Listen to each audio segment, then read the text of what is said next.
তো আমরা সকলে মিলে কোরআনকে প্রশ্ন করি, হে কোরআন, তোমার পরিচয় আমরা জানতে চাই, তোমার মর্যাদা আমরা জানতে চাই, তোমার ফজিলত আমরা জানতে চাই।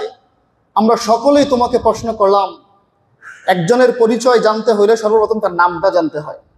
তো কোরআনকে যদি আমরা প্রশ্ন করি, হে কোরআন, তোমার নাম কি, কোরআন সাথে সাথে আপনাকে উত্তর দিবে, বাল হুয়া কুরআনুম মাজিদ।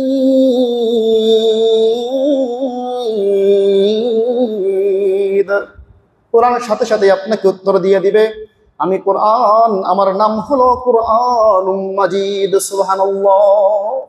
তো কোরআনের নাম যে কুরআনুম মাজিদ, এটা কি অন্য কেউ দিতে হয়েছে? কোরআন নিজেই তার আয়াতের মাধ্যমে উত্তর দিয়ে দিয়েছে, আমার নাম হচ্ছে কুরআনুম মাজিদ। বলেন না সুবহানাল্লাহ। এবার চলেন আমরা আবার প্রশ্ন করি, কোরআন দুনিয়ার বুকে একটা মানুষের পরিচয় দিতে গেলে তার একাধিক নাম থাকে, এক এক জায়গায় এক একটা সিফত বর্ণনা করে, একটা কিতাবেরও একাধিক নাম থাকে। আচ্ছা, তুমি তো কোরআন, তোমার কি একাধিক নাম আছে? তোমার কি সিফতি কোনো নাম আছে? কোরআন বলবে, হা হা। তাফসিরের কিতাবের মধ্যে পাওয়া যায় এই কোরআনের ৭২টা নাম রয়েছে। বলেন না সুবহানাল্লাহ। কোরআন যে তার বিভিন্ন নাম আছে, বিভিন্ন উপনাম আছে, সিফত আছে, এগুলো নিজেই সে বর্ণনা করে। কোরআনকে যদি আপনার প্রশ্ন করেন তোমার সিফতি নামগুলো কি কি, কোরআন বলবে, তাবারাকাল্লাযী নাযালাল ফুরকান।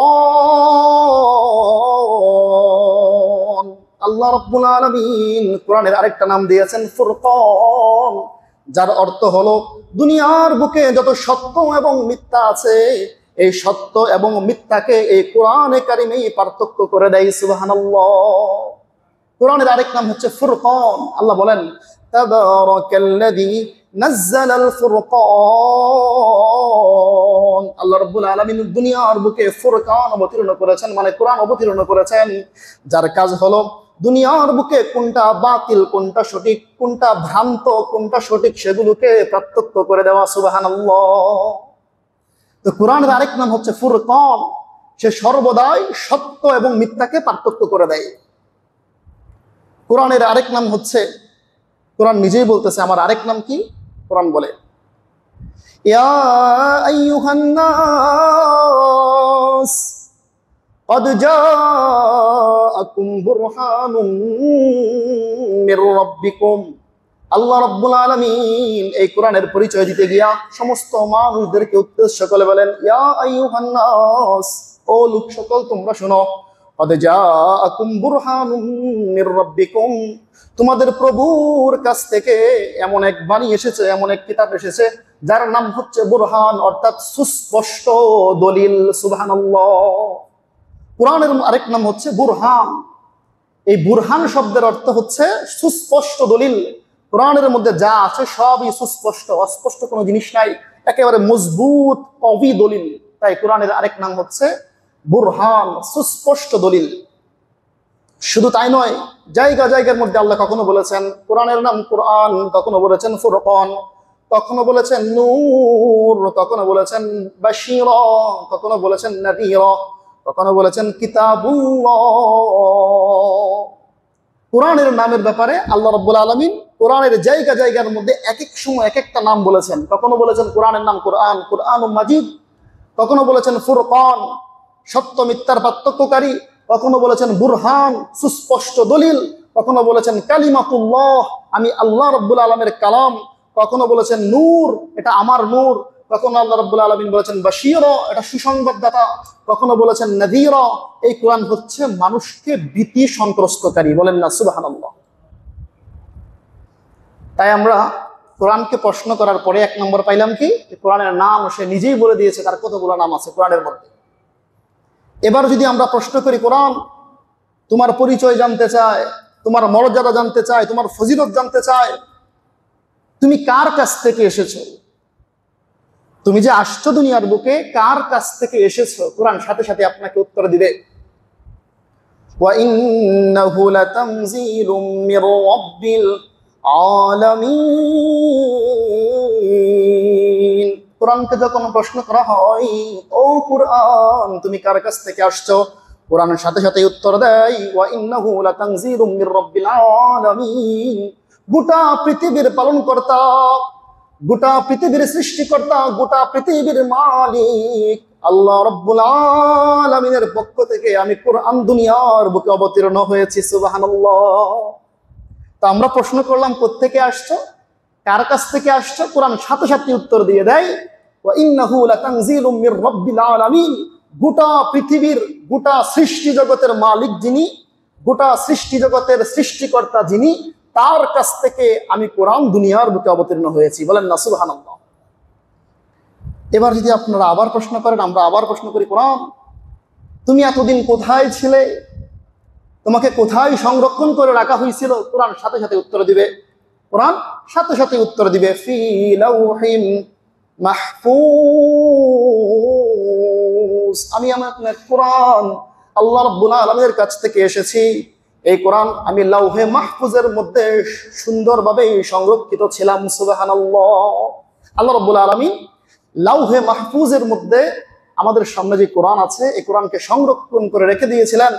গোটা 23 বছরের জিন্দিগিতে অল্প অল্প করে যখন যতটুকু প্রয়োজন, যখন যেটার প্রয়োজন সেই মোতাবেক আল্লাহ রাব্বুল আলামিন 23 বছরের মধ্যে কোরআনকে অল্প অল্প করে মুহাম্মদ মুস্তাফা সাল্লাল্লাহু আলাইহি ওয়াসাল্লামের উপর 23 বছরে অবতীর্ণ করেছেন। বলেন না সুবহানাল্লাহ। এবার আমরা আবার প্রশ্ন করি, কোরআন বুঝলাম তুমি আল্লাহর কাছ থেকে আসছো, লাউহে মাহফুজে তুমি সংরক্ষণ ছিলে, আল্লাহ তো সরাসরি মানুষের কাছে আইসা দিয়া যায় নাই, মুহাম্মদ মুস্তাফা সাল্লাল্লাহু আলাইহি ওয়াসাল্লামের কাছে দিয়া আসে নাই। তো তুমি যে দুনিয়ার বুকে আসছো, কার মাধ্যমে তুমি আসছো?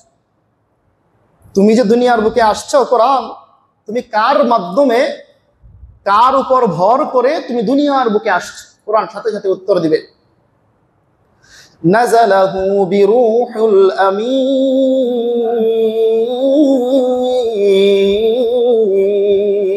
কোরআন সাথে সাথে উত্তর দেয়, আমি এমন একজন ফেরেশতা, যেই ফেরেশতার নাম হচ্ছে রূহুল আমিন, যার উপনাম হচ্ছে রূহুল আমিন, অর্থাৎ জিবরাইল আলাইহিস সালাতু ওয়াস সালামের মাধ্যমে দুনিয়ার বুকে অবতীর্ণ হয়েছে। আর জিবরাইল আলাইহিস সালাতু ওয়াস সালাম হচ্ছে এমন একজন ফেরেশতা, এমন একজন শক্তিশালী ফেরেশতা, যার 600 পাখা রয়েছে। দুনিয়ার বুকে জিবরাইল আলাইহিস সালাতু ওয়াস সালাম অল্প অল্প করে কোরআন যখন অবতীর্ণ করেছেন, কোনো মানুষ সন্দেহ হইতে পারে জিবরাইলের কাছ থেকে মনে হয় মাঝপথে কোনো শয়তান কোরআনের আয়াতগুলো ছিনিয়ে নিবে। আল্লাহ বলেন, না না না, জিবরাইল হচ্ছে এমন একজন ফেরেশতা, এমন একজন কবি শক্তিশালী ফেরেশতা, তাকে 600 পাখা দেওয়া হয়েছে। এই 600 পাখার মাধ্যমে, শুধু একটা পাখার মাধ্যমে যদি গোটা পৃথিবীকে একটা চক্কর দেয়, একটা বাড়ি দেয়, সাথে সাথে দুনিয়াটা কিয়ামত হয়ে যাবে। সুবহানাল্লাহ। এমন একজন শক্তিশালী ফেরেশতার মাধ্যমে কোরআনকে আল্লাহ রাব্বুল আলামিন বান্দা মুহাম্মদ মুস্তাফা সাল্লাল্লাহু আলাইহি ওয়াসাল্লামের উপর অবতীর্ণ করেছেন। বলেন না সুবহানাল্লাহ। শক্তিশালী ফেরেশতার মাধ্যমে কেন করেছেন? যেন মানুষ এই সন্দেহ না করতে পারে, কোরআন যখন দুনিয়ার বুকে আসবে তো মাঝপথে কোনো শয়তান জিন্নাত যেন কোরআনকে ফেরেশতার হাত থেকে ছিনায় না নিতে পারে। এই জন্য আল্লাহ রাব্বুল আলামিন সবচাইতে শক্তিশালী জিবরাইল আলাইহিস সালাতু ওয়াস সালামের মাধ্যমে মুহাম্মদ মুস্তাফা সাল্লাল্লাহু আলাইহি ওয়াসাল্লামের কাছে পয়গাম বা কোরআনের বাণীগুলো প্রেরণ করেছেন। বলেন না সুবহানাল্লাহ। এবার আমরা আরো প্রশ্ন করি যে, কোরআন তুমি জিবরাইলের মাধ্যমে আসছো, আল্লাহর কাছ থেকে আসছো, লাউহে মাহফুজ থেকে আসছো, আসছো কার কাছে, কার উপর অবতীর্ণ হয়েছে? কোরআন নিজেই উত্তর দিবে, আলা কলবিকা লিতাকুনা মিনাল মুনদিরি।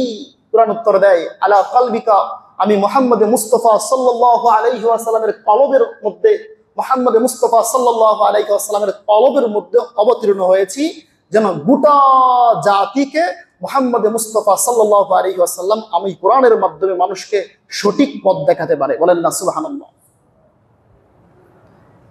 এখন মনে করেন আমরা আবার প্রশ্ন করলাম, হে কোরআন, দুনিয়ার বুকে অনেক কিতাব আছে, বই আছে, পুস্তিকা আছে, যেগুলোর মধ্যে ভুল ভ্রান্তির শেষ থাকে না, অনেক ধরনের ভুল আছে, লিখতে গেলে ভুল হয়, বলতে গেলে ভুল হয়, ছন্দমালার মধ্যে ভুল হয়। আচ্ছা, তুমি তো কোরআন একটা কিতাব, তোমার মধ্যে কি কোনো ভুল আছে? এই প্রশ্ন মনে করেন আমরা সকলেই কোরআনকে করলাম। কোরআন আমাদের এই প্রশ্ন পেয়ে সাথে সাথে কোরআন উত্তর দেয়। কোরআন বলে, আলিফ লাম মিম যালিকাল কিতাবু লা রাইবা ফীহ। কোরআন সাথে সাথে আপনার প্রশ্নের উত্তরে সে সাথে সাথে উত্তর দিয়ে দেয়, ও দুনিয়ার মানুষ তোমরা শোনো, যালিকাল কিতাব, আমি এমন একটা কিতাব লা রাইবা ফি, যার মধ্যে কোনো ধরনের সন্দেহ সবার অবকাশ নাই। সুবহানাল্লাহ। আপনি প্রশ্ন করলেন, কোরআন তোমার ভিতরে কি সন্দেহ আছে, ভুল ভ্রান্তি আছে? কোরআন উত্তর দেয়, যালিকাল কিতাব, এটা এমন একটা কিতাব লা রাইবা ফি, তার মধ্যে কোনো ধরনের সন্দেহ সবার কোনো প্রকার অবকাশ নাই। বলেন না সুবহানাল্লাহ। এবার আমরা আবার প্রশ্ন করি, বুঝলাম তো আল্লাহর কাছ থেকে আসলা, লাউহে মাহফুজে ছিল, জিব্রাইলের মাধ্যমে আসছো, মুহাম্মদ মুস্তাফা সাল্লাল্লাহু আলাইহি ওয়াসাল্লামের কাছে আসছো, তোমার মধ্যে কোনো ধরনের সন্দেহ নাই। তুমি যে দুনিয়ার বুকে আসছো, তোমার উদ্দেশ্য কি? তুমি দুনিয়ার বুকে কোরআন তুমি আসলা, তোমার উদ্দেশ্যটা কি? কোরআন সাথে সাথে উত্তর দিবে, কোরআন সাথে সাথে উত্তর দিবে, হুদাল লিন্নাস।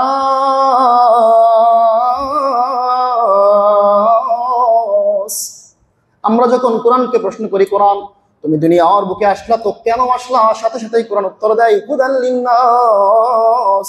গোটা পৃথিবীর মধ্যে যত মানুষ আছে, যে কোনো ধর্মের মানুষ হোক না কেন, সমস্ত মানুষদেরকে আমি কোরআন সঠিক পথের দিশারি হিসেবে দুনিয়ার বুকে অবতীর্ণ হয়েছি। সুবহানাল্লাহ। মানুষকে সঠিক পথ দেখানোর জন্য দুনিয়ার বুকে আমি অবতীর্ণ হয়েছি। সুবহানাল্লাহ। এই সব পরিচয়ের পরে কোরআনের উপর আল্লাহ রাব্বুল আলামিন চ্যালেঞ্জ ছুড়ে দিচ্ছেন। কি চ্যালেঞ্জ? কোরআন যখন দুনিয়ার বুকে অবতীর্ণ হয়েছিল, মক্কার মুশরিক কাফেররা তারা বলেছিল, এই কিতাব মনে হয়, এই কোরআন মনে হয় মুহাম্মদ মুস্তাফা সাল্লাল্লাহু আলাইহি ওয়াসাল্লাম কবিতা আকারে লিখেছে, কবিতা আকারে মনে হয় এই কোরআন তিনি লিখেছে। কেননা কোরআন পড়তে গেলে কবিতার মতোই লাগে। কবিতার যেমন শেষের লাইনটা, শেষের হরফটা, বর্ণটা মিল থাকে, কোরআনের অনেক এমন আয়াত আছে, সূরা আছে, প্রত্যেকটা শেষের হরফ মিল। যেমন আপনি চিন্তা করেন, আলহামদুলিল্লাহি রাব্বিল আলামিন শেষে নুন, আর রহমানির রহিম শেষে নুন, মালিক ইয়াউমিদ্দিন শেষে নুন, আছে না? সবগুলার হরফের শেষে নুন, আয়াতের শেষে নুন। ঠিক তদ্রুপভাবে যদি আপনি পড়েন ওয়াশ-শামসি ওয়া দুহাহা ওয়াল কমারি ইযা তালাহা, সবগুলোর মধ্যে হার পরে আলিফ, হার পরে আলিফ, এরকম ছন্দ মিলানো মিলানো মিলানো। তো এই আয়াতগুলো শোনার পরে মক্কার অনেক মুশরিকরা, বেঈমানরা দাবি করে এই কোরআন আল্লাহর পক্ষ থেকে আসে নাই, মুহাম্মদ মুস্তাফা সাল্লাল্লাহু আলাইহি ওয়াসাল্লাম নিজে মনে হয় কবিতা আকারে একটা লিখে ফেলছে।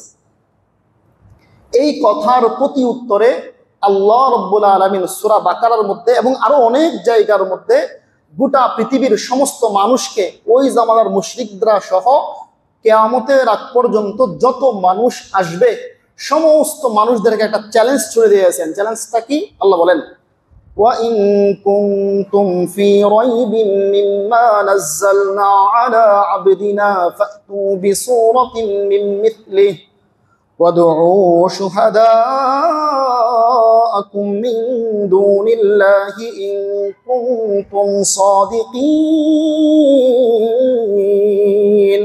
আল্লাহ রাব্বুল আলামিন গোটা পৃথিবীর সমস্ত মানুষদেরকে চ্যালেঞ্জ করে বলেন, ও দুনিয়ার মানুষ, মক্কার মুশরিকরা যেমন নাকি বলে আমার বান্দা মুহাম্মদ মুস্তাফা সাল্লাল্লাহু আলাইহি ওয়াসাল্লাম এই কোরআনকে নিজ হাতে লিখেছে, এই কথার সপক্ষে যদি তারা দলিল আনতে পারে, আমি আল্লাহ রাব্বুল আলামিন চ্যালেঞ্জ ছুড়ে দিলাম, গোটা পৃথিবীর সমস্ত মানুষ মিলে, সমস্ত দার্শনিকগুলা মিলে, সমস্ত বড় বড় কবিরা মিলে যদি তোমরা এই কোরআনের ছোট্ট থেকে একটা ছোট্ট পারলে, ছোট্ট থেকে ছোট্ট একটা কোরআনের সমপর্যায়ের একটা আয়াত অথবা একটা সূরা তোমরা লিখে দেখাও। সুবহানাল্লাহ।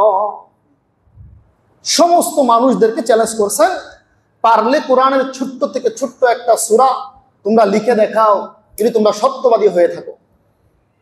আল্লাহ আরো বলেন, ফাইন লাম তাফআলু ওয়া লাম তাফআলু ফাত্তাকুন নারাল্লাতী ওয়াকুদুহা আন-নাস ওয়াল হিজারা। আল্লাহ বলেন, বান্দা তোমরা কখনোই পারবা না, যদি না পারো আমি জানি কখনোই পারবা না। অর্থাৎ কোরআনের মতো আরেকটা কোরআন বানাইতে, কোরআনের ছোট্ট একটা আয়াতের মতো আরেকটা আয়াত বানাইতে, একটা সূরার মতো আরেকটা সূরা বানাইতে যদি তোমরা না পারো, আল্লাহ বলেন আমি ভালো করেই জানি তোমরা পারবা না। ফাত্তাকুন নারাল্লাতী ওয়াকুদুহা আন-নাস ওয়াল হিজারা, তাহলে আমি আল্লাহ রাব্বুল আলামিন যেই জাহান্নামকে প্রজ্বলিত করে দিয়েছি, সেই জাহান্নামকে তোমরা ভয় করো, কেননা সেই জাহান্নামের মধ্যে দুনিয়ার পাথর এবং মানুষগুলো জ্বলতে হবে। নাউযুবিল্লাহ।